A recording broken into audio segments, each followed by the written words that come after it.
Olá pessoal, tudo bem com vocês? Sejam bem-vindos ao meu canal Viver em Christchurch, New Zealand. Eu vivi em Christchurch, na Nova Zelândia, em 2016. O meu relato aqui, pessoal, é um relato de alguém que viveu como nômade, então não tinha relação de trabalho com o local, embora eu tenha conhecido vários brasileiros e vários estrangeiros que moravam lá na época e trabalhavam lá. Então eu posso trazer algumas informações relevantes para quem pretende ir em busca de emprego, para quem está indo com contrato de trabalho, ou para quem está indo mesmo como nômade ou aposentado, enfim. Christchurch é uma cidade, o próprio nome Christ já traz a ideia, né, de que tem alguma coisa meio religiosa por ali. Isso é verdade. E foi inclusive interessante porque o primeiro dia que eu saí, que eu coloquei o pé fora do aeroporto, o taxista me convidou para ir em um culto em uma igreja. E eu fiquei na hora, isso foi, eu acredito que tenha sido uma coisa meio aleatória, né? Mas na minha cabeça eu já fiquei com uma visão assim, eita, o pessoal dessa cidade é bastante religioso, né? E é uma cidade média, tem um porte médio. Eu vivi lá próximo, no centro mesmo, próximo da. Lá tem vocês sabem, né, que em 2011 um terremoto praticamente destruiu a cidade. Foi uma catástrofe. E quando eu estava lá em 2016, a cidade ainda estava sendo reconstruída. Então eu vi muita. Eu ainda vi os efeitos hoje. Vários anos depois, eles já devem ter reconstruído tudo, eu acredito. Mas eu consegui ver o efeito mesmo da, do terremoto na cidade. Então, vários prédios destruídos, algumas ruas com buraco. Eu morava perto da igreja ali, da catedral. Eles, inclusive, fizeram uma homenagem ali com as pessoas que morreram na, no terremoto. Então, eu morava por ali, perto de um parque. É uma cidade muito bonita, muito limpa, muito arborizada. Não, você não vê tanta movimentação na rua. E é uma cidade mediana de 300 e poucos mil habitantes. E uma grande parcela da população ali de Christchurch é composta por estrangeiros. Eu não fiz uma pesquisa aqui em relação ao percentual, mas quando eu fui para lá eu pesquisei e eu li que eu li em vários sites que uma grande parcela da população era composta, se não metade ou mais do que metade, por estrangeiros. É um cenário meio parecido, gente. A Nova Zelândia, assim como a Inglaterra, os Estados Unidos, a Austrália, né? O pessoal tem esse público que vai para esses lugares em busca de emprego ou em busca de, né, tem essa coisa com a língua inglesa, com o estilo de vida. Lá tem um pouco essa coisa meio americana. Eu percebi, eu senti isso o tempo que eu vivi lá. Essa coisa meio de morar em um país de língua inglesa, de cultura anglo-saxã, assim, eu senti isso um pouco lá. Apesar de eles serem Nova Zelândia, de ser uma outra coisa bem diferente. Mas eu senti um pouco isso nas pessoas, no jeito que a cidade é organizada, até um pouco na arquitetura. E isso foi legal.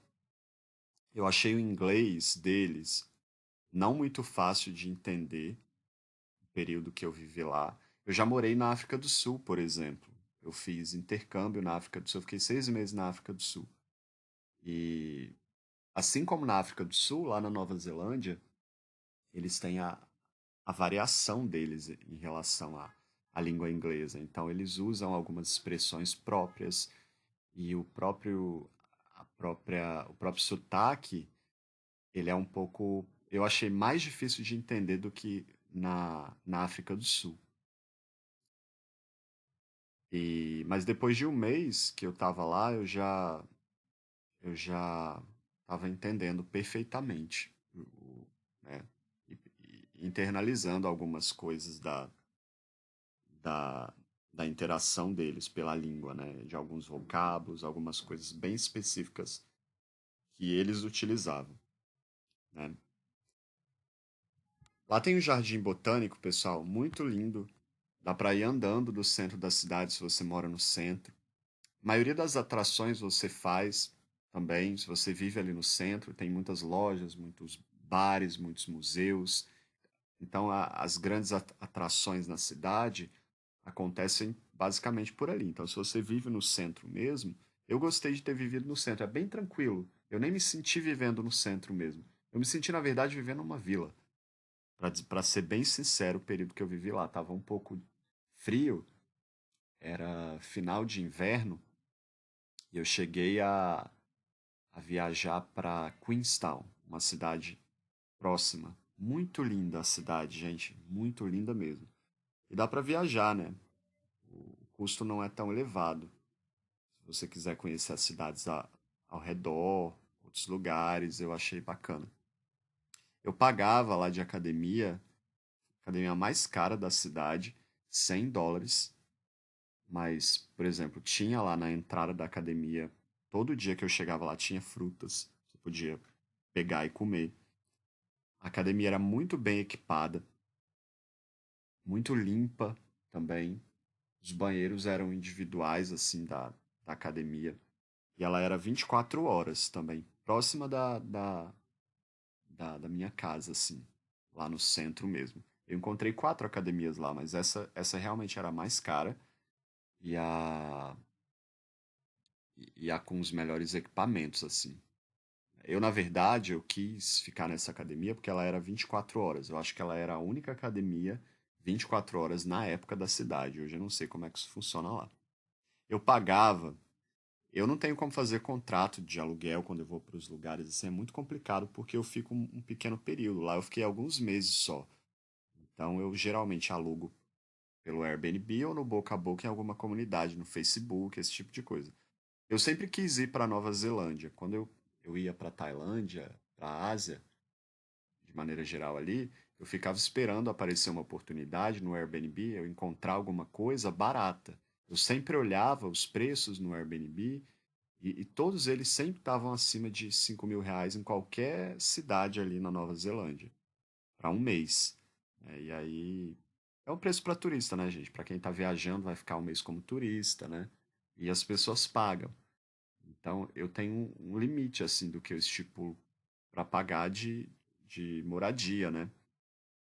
Mesmo que eu saiba que eu não posso, dificilmente vou encontrar um aluguel ou que eu vou pagar o preço de uma pessoa local, mas eu tento negociar e tento esperar a oportunidade para eu ir. Eu só vou para lugares que eu encontro um preço de aluguel de 1.000, 1.000 e pouco, no máximo R$ 2.000. Mais do que isso eu não pago, não. Com internet incluída, com água, né? Às vezes eu abro mão de pagar um pouco mais, 2.000, 2.000 e pouco, para quando eu vou para algum país rico, né? Para um país mais desenvolvido, assim. Aí eu sei que o preço é mais caro. Por exemplo, quando eu fui para a Áustria, eu estava pagando, foi o aluguel mais caro que eu já paguei. Mas eu fiquei muito pouco tempo, então vale a pena, né? Porque aí nos outros meses, por exemplo, eu paguei lá, estava pagando R$ 3.000 de aluguel lá. Mas eu fiquei lá só 3 meses. Então o período posterior que eu fui, por exemplo, para a Sérvia, eu encontrei um lugar que eu paguei o primeiro mês 1.000 e pouco e os outros meses eu paguei 800 e pouco. Por causa do coronavírus, eu fiz um acordo lá com o proprietário e ele abaixou o preço para mim. Então, assim, isso meio que né, equilibrou o valor do que eu estava pagando. Então, eu faço isso. Isso que é o legal de você viver dessa maneira como nômade. Você pode experienciar uma coisa mais cara e depois equilibrar ficando o período posterior num lugar mais barato, ou de repente você vai até para um hostel. Né? Mas geralmente hostel, gente, é mais caro do que Airbnb. E dá para negociar também no Airbnb. Então, você consegue equilibrar o seu custo de vida mais vivendo dessa maneira. É muito interessante para mim, atrativo esse estilo de vida nômade, né?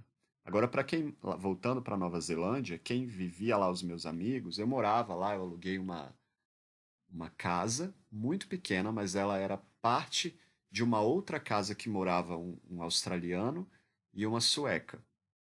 E a gente ficou amigo, inclusive, bastante amigo. E do lado dessa casa tinha uma outra casa que morava um monte de gente.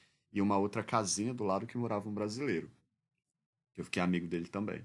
E ele trabalhava lá na construção civil. Ele ganhava, se eu não me engano, 2.000 e poucos dólares. E ele era formado, né? Ele estava tentando encontrar alguma coisa na área dele, mas não tinha encontrado e trabalhava ali na construção civil. Ele trabalhava 5 horas, 6 horas por dia e ele tinha uma vida bem tranquila, né? Era uma vida bem tranquila. Eu não via muito movimento lá, eu não vi muito movimento, assim, achei um pouco meio boring o tempo que eu vivi lá. Mas, mas tem muita coisa para fazer, é porque era inverno também, assim, então nesses países, assim, na Europa também tem isso, continente europeu, os países europeus, essa coisa de no inverno o pessoal ficar um pouco mais resguardado.